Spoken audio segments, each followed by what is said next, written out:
Ayan guys, shout out po sa inyo lahat guys.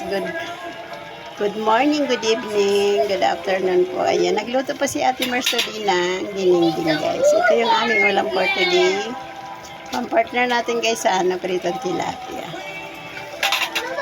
Ang aking dinding. Ayan, inuna ko na siya guys, lutuin.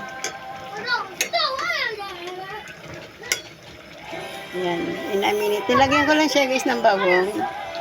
Tapos maraming kamatis, saluyot, siling berde, at okra, talong, sitaw, kalabasa. Mas maraming kalabasa guys. Mas gusto ko madaming kalabasa. Ayan, malapit na siya maluto. Ready to eat na to. Ready to eat ng aking dininding.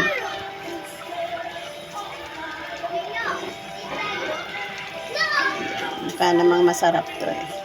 Kailangan niyang sumarap. Ayan, shout out po sa inyo and thank you po sa panonood. Ayan guys, yung aking tilapia hilaw pa. Favorito pala. Ayan, thank you for watching.